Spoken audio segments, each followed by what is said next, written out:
So our glorious Premier, David Burt, has called an election to be held on October 1st. Between this and the US election, I'll probably stay off Facebook for the rest of the year because it's going to be a complete shit show. It didn't need to happen. We're in the middle of a pandemic and a financial crisis. People are afraid to go outside. Large gatherings are prohibited. People are losing their jobs or taking pay cuts. The last thing any normal person wants to do right now is go through an election.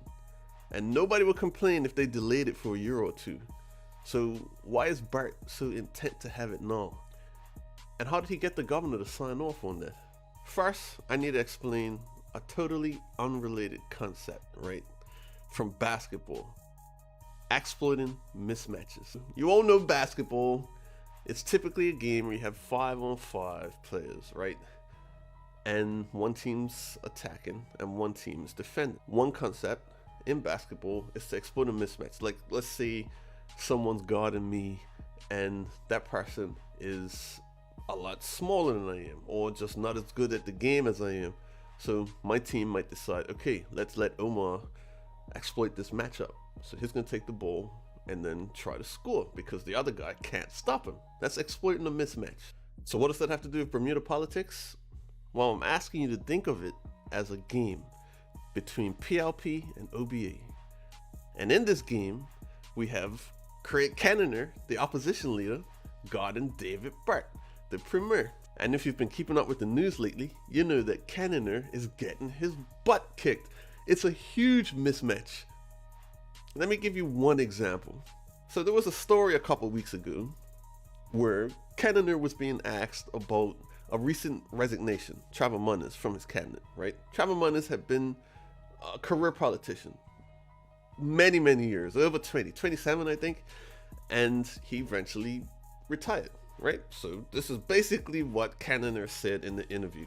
He says that, well, I think if you look at both sides of government, the OBA and the Progressive Labour Party, we have very senior members within.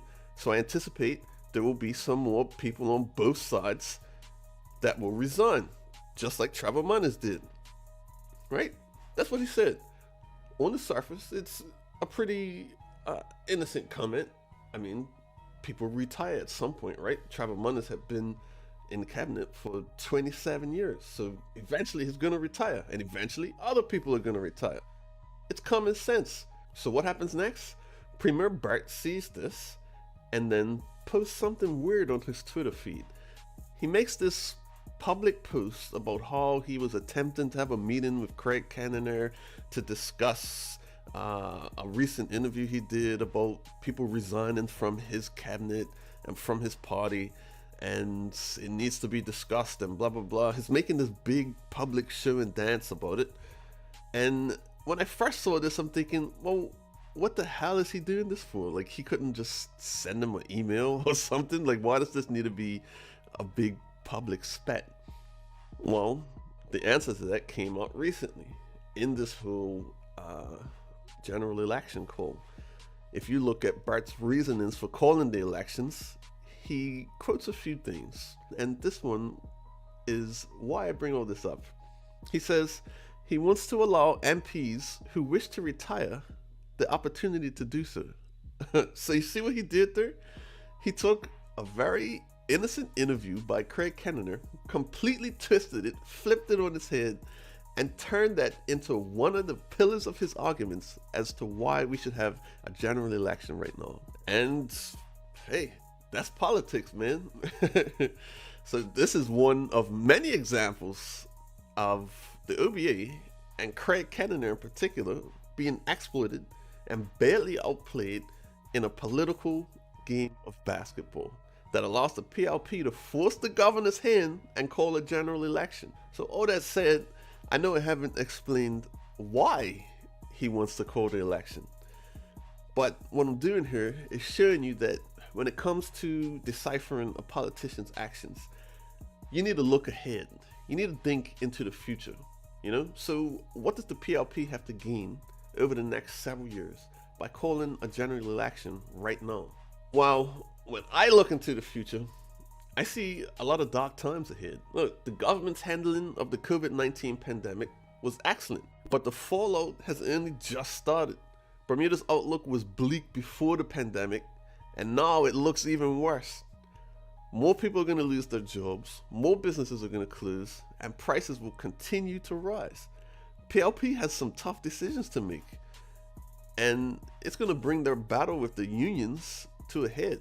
And that's important because, as you know, those unions, public sector workers, that's like PLP's base, and they're really having to go up against them in this mission to cut costs. The next thing is, eventually more people's going to start asking, well, why are we in such a bad situation, you know?